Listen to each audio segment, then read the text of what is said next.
नमस्कार, मैं हूं शुभ मिश्रा और आप देख रहे हैं अपना बिहार। चलिए करते हैं बुलेटिन की शुरुआत और राजधानी पटना से बड़ी खबर आपको बता रहे हैं। बेल्ट्रॉन में अभ्यर्थियों पर लाठी चार्ज किया गया है। दरअसल ये सभी अभ्यर्थी प्रदर्शन कर रहे थे और बहाली की मांग को लेकर प्रदर्शन लगातार किया जा रहा था। पुलिस ने छात्रों को भगाने की कोशिश की और छात्र बेल्ट्रॉन में डाटा ऑपरेटर के पद पर बहाली की मांग कर रहे हैं। तो ये बड़ी खबर आपको राजधानी पटना से बता रहे हैं, जहां बेल्ट्रॉन अभ्यर्थियों का प्रदर्शन लगातार जारी है, लेकिन इस दरमियान पुलिसकर्मियों को इनके ऊपर लाठियां चटकानी पड़ी, बरसानी पड़ी। ये तस्वीरें हम आपको दिखा रहे हैं। देखिए किस प्रकार से सभी अभ्यर्थी अपने मांगों को लेकर अड़े हुए हैं। दरअसल छात्रों की ये डिमांड है कि डाटा ऑपरेटर के पद पर जल्द से जल्द बहाली की जाए। आप तस्वीरों में देखिए किस प्रकार ये छात्र वहां से जाने का नाम नहीं ले रहा, लेकिन पुलिसकर्मी उसे जबरन वहां से रफा दफा करने की कोशिश कर रहे हैं। और इस पूरी खबर की अधिक जानकारी के लिए हमारे संवाददाता धर्मेंद्र हमारे साथ फोन लाइन पर जुड़ चुके हैं। धर्मेंद्र, अभी क्या कुछ स्थिति है? लाठियां तो चटकाई गई, लेकिन क्या अब भी छात्रों में आक्रोश है, गुस्सा है?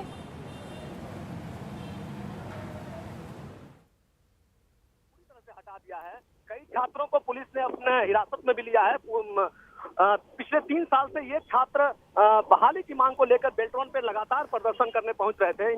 इनकी मांग थी कि पूरी बहाली की प्रक्रिया हो चुकी है और उसके बावजूद करीब 4000 के करीब छात्र हैं जिनकी बहाली नहीं हो पाई है। और यही छात्र हैं जो लगातार यहाँ पर आंदोलन करने के लिए पहुंच रहे थे, प्रदर्शन कर रहे थे। बराबर इनको अधिकारियों के द्वारा आश्वासन दिया जाता था कि अब आपकी बहाली हो जाएगी, 1-2 महीने में बहाली हो जाएगी, लेकिन उनका सिर्फ आश्वासन ही रहता था और छात्रों का धैर्य कहीं ना कहीं जवाब दे रहा था। और छात्र आज फिर प्रदर्शन के मूड में पहुंचे थे, प्रदर्शन किया तो फिर पुलिस ने समझाया और नहीं समझने पर पुलिस ने बल प्रयोग करके छात्रों को वहां से हटाया। जी धर्मेंद्र, क्या अब छात्र वहां पर मौजूद नहीं है? क्या उनकी डिमांड को किसी तरह पूरी नहीं किया जा सकता? आगे की क्या कुछ कानूनी प्रक्रिया हो सकती है जिससे इनकी डिमांड पूरी हो जाए?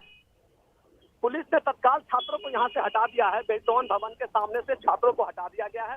अधिकारियों से उनकी वार्ता करवाने की बात कही जा रही थी, लेकिन अधिकारियों से इससे पहले भी कई बार वार्ता हो चुकी थी, आश्वासन भी मिला था, लेकिन कहीं ना कहीं बहाली नहीं होने से छात्रों का धैर्य टूटता जा रहा था और छात्र प्रदर्शन करने के लिए आज भी यहाँ पहुंचे हुए थे। जी बहुत बहुत शुक्रिया हमारे साथ जुड़ने के लिए धर्मेंद्र, तमाम जानकारी के लिए। तो अभ्यर्थियों पर पुलिसकर्मियों ने लाठियां चटकाई, वो इसलिए क्योंकि ये चाहते हैं कि जल्द से जल्द बहाली की जाए और लगातार ये आंदोलनरत थे और आज भी इसी तरह उग्र प्रदर्शन इनकी तरफ से किया गया, जिसके बाद तमाम पुलिसकर्मियों की तरफ से इनके ऊपर लाठियां बरसाई गई है। फिलहाल स्थिति तनावपूर्ण बनी हुई है, लेकिन कोशिश ये है कि जल्द से जल्द छात्रों के तमाम जो मांग है उसे पूरा किया जा सके। और पिछले 3 सालों से बहाली की उम्मीद में आंदोलन कर रहे बेल्ट्रॉन के डेटा ऑपरेटर अभ्यर्थी आज फिर बेल्ट्रॉन में पहुंचकर प्रदर्शन कर रहे। करीब 4000 से अधिक छात्रों की बहाली नहीं हो पाई, जबकि बहाली की प्रक्रिया पूरी हो चुकी है। छात्रों का कहना है कि मंत्री और अधिकारी बार बार सिर्फ और सिर्फ आश्वासन ही देते हैं। और देखिए, बाढ़ से बड़ी खबर आपको बता रहे हैं। राज्य रानी एक्सप्रेस ट्रेन रुक गई है। तकनीकी समस्या के चलते ट्रेन रुक गई। पटना मोकामा ट्रैक पर इस वक्त परिचालन बाधित कर दिया गया है और गर्मियों से यात्री की हाल बेहाल हो गए। ये बड़ी खबर आपको बता रहे हैं। बाढ़ से जहां तकनीकी समस्या की वजह से राज्य रानी एक्सप्रेस को रोक दिया गया है। चलती ट्रेन का परिचालन इसलिए रोका गया क्योंकि कुछ ना कुछ तकनीकी खामियां आ गई, जिसकी वजह से ट्रेन को रोकना पड़ा। लेकिन इस गर्मी में यात्रीगण काफी ज्यादा परेशान हो रहे हैं। और इस पूरी खबर की अधिक जानकारी के लिए हमारे संवाददाता अनिरुद्ध कुमार हमारे साथ फोन लाइन पर जुड़ चुके हैं। अनिरुद्ध, क्या कुछ अपडेट है? क्या अब हालात में कुछ सुधार आया है? क्या जो तकनीकी खामी थी उसे दूर करने की कोशिश की जा रही है?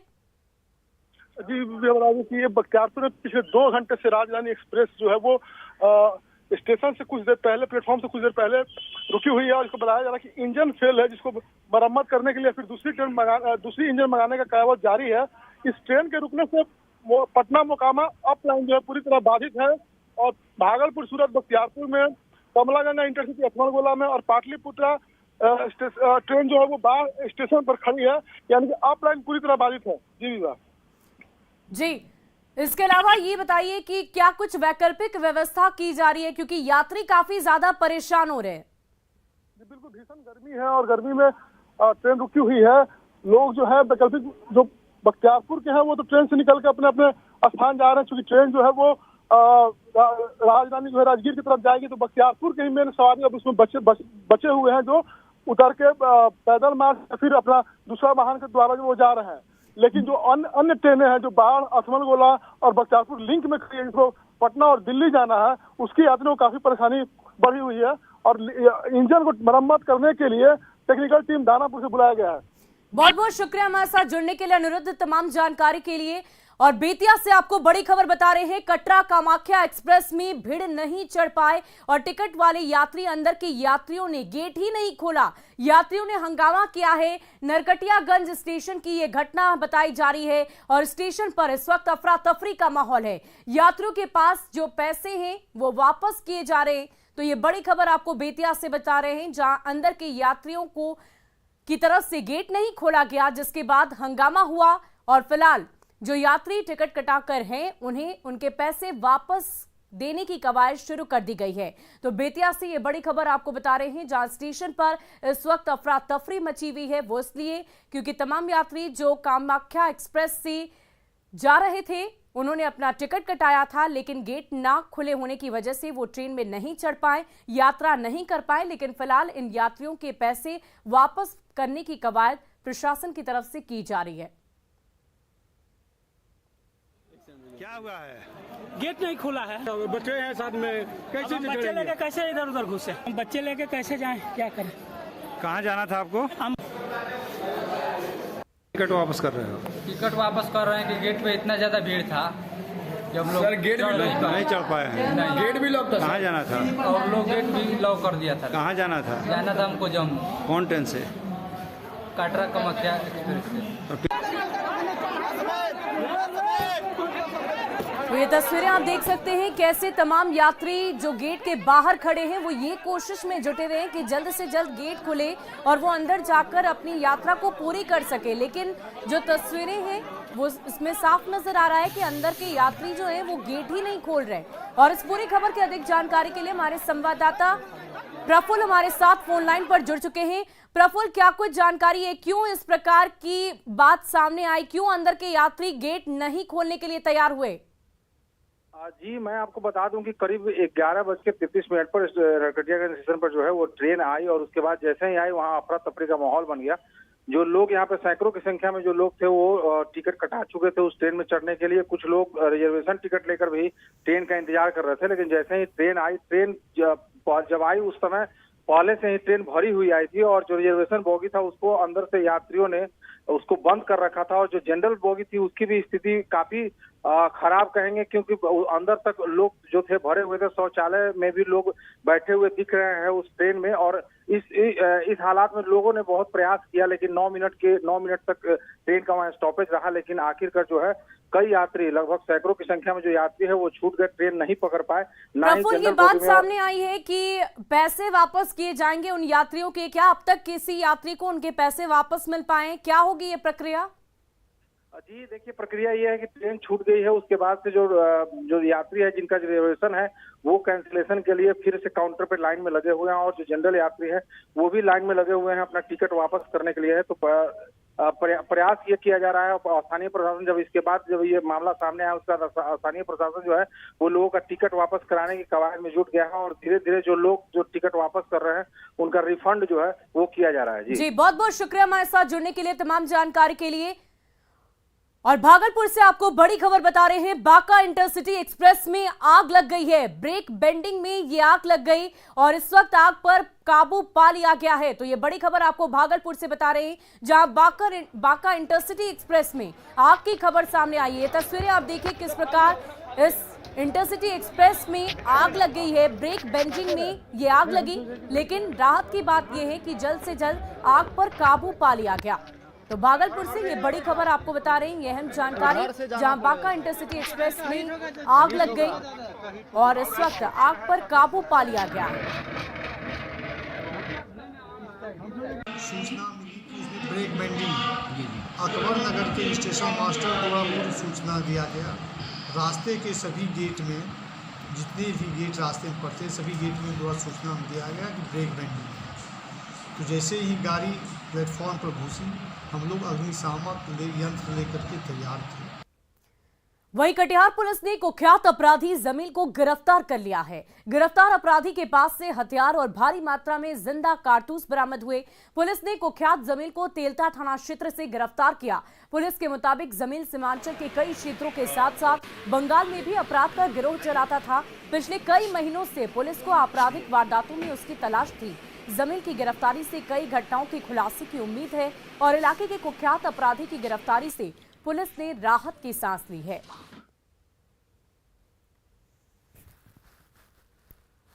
जो है हम लोग को जो बारसोई अनुमंडल है और उसके जो सीमावर्ती जो क्षेत्र है, तो किशनगंज थाना, ये हमारा जो पूर्णिया का, फिर उसके बाद जो है बंगाल का, ये पूरे क्षेत्र में एक बहुत ही दुर्दांत अपराधी है जिसको कि 4 महीने से हम लोग लगे हुए थे और ये काफ़ी शातिर है।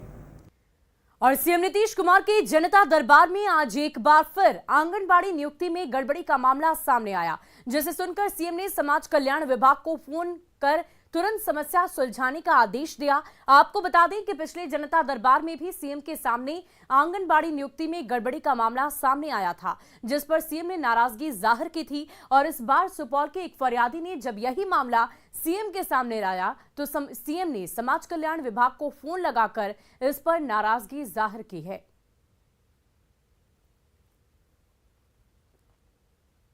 आंगनबाड़ी चयन समिति में जो है फर्जी प्रमाण पत्र, गलत शैक्षणिक प्रमाण पत्र, जाति प्रमाण पत्र वगैरह के आधार पर चयन कर दिया गया है और उसका कंप्लेन डीपीओ के पास किए तो वहां पर भी बिना सत्यापन देखे हुए जुटला करके उनको भी ऑर्डर पारित कर दी।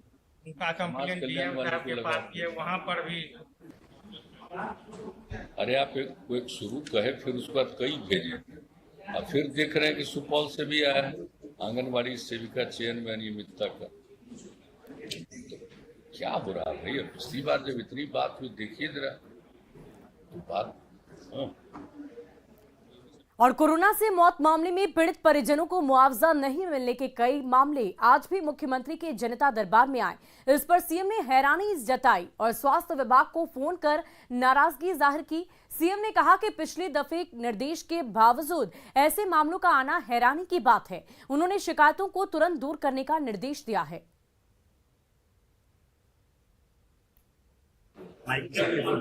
आज भी बहुत केस आ रहा है। तो मान लीजिए कोई विदेश में, मतलब विदेश करे दूसरे राज्य का, तो बात दूसरी है। बहुत ज्यादातर दे रहा यही अपने ही राज्य में। तो देखिए ना, उसको कहे नहीं ऐसा होता है। पिछली बार भी बात समझे कि अब ठीक हो जाएगा, अब आज भी आ रहा है इतना केस।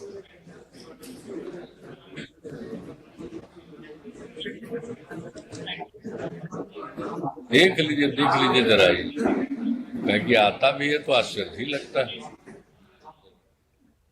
वहीं विपक्षी गठबंधन में दरार का असर जिला स्तर पर भी देखा जा रहा है। आरजेडी और कांग्रेस एक दूसरे के खिलाफ लोकसभा में उम्मीदवार उतारने का भी दम भर रहे हैं। सीमांचल क्षेत्र में दोनों के बीच लड़ाई खुलकर अब आमने सामने आ गई है।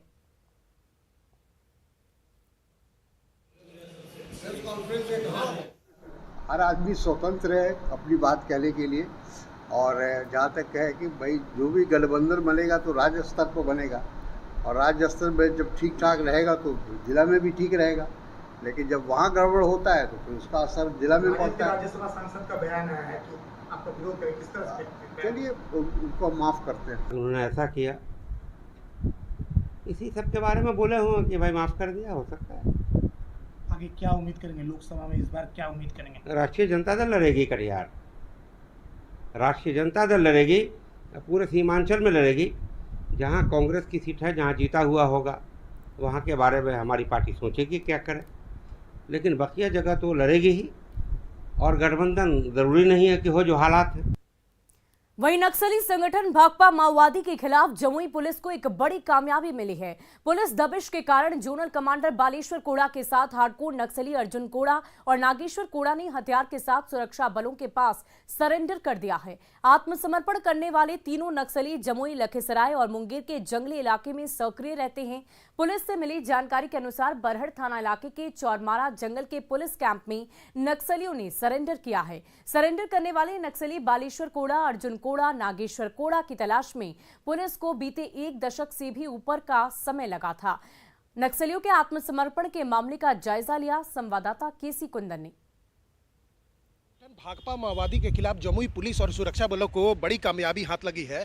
बरहट थाना इलाके के चौरमारा जंगल का जो कैंप है, सीआरपीएफ कैंप या पुलिस का कैंप है, वहां पर नक्सली कमांडर, जोनल कमांडर बालेश्वर कोड़ा, नागेश्वर कोड़ा और अर्जुन कोड़ा ने सरेंडर कर दिया है।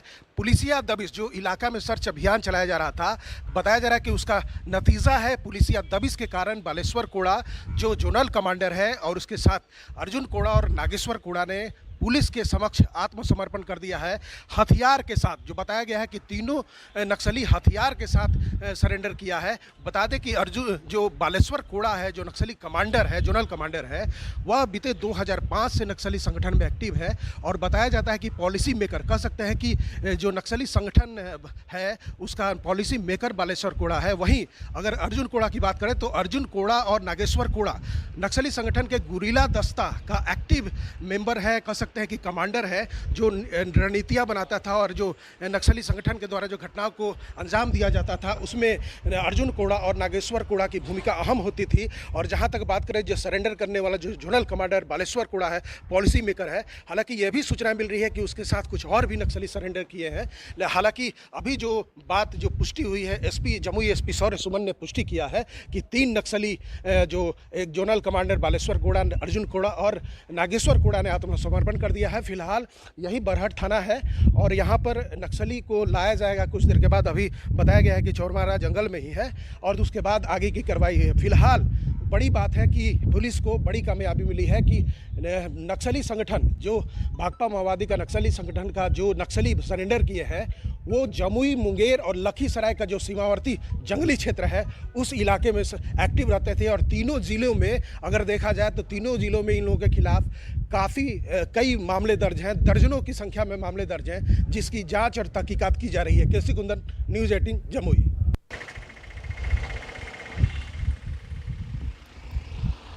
तो इस वक्त सरेंडर की आधिकारिक पुष्टि तो नहीं हुई है, लेकिन बालेश्वर कोड़ा, अर्जुन कोड़ा का सरेंडर की बात सामने आ रही है।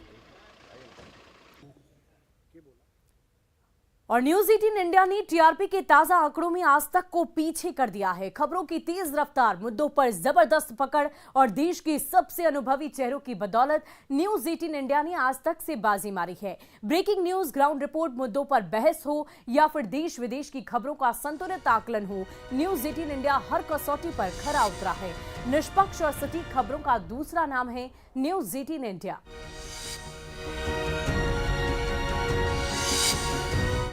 और फिलहाल के लिए इस बुलेटिन में इतना ही। आप बने रहे न्यूज 18 बिहार झारखंड के साथ।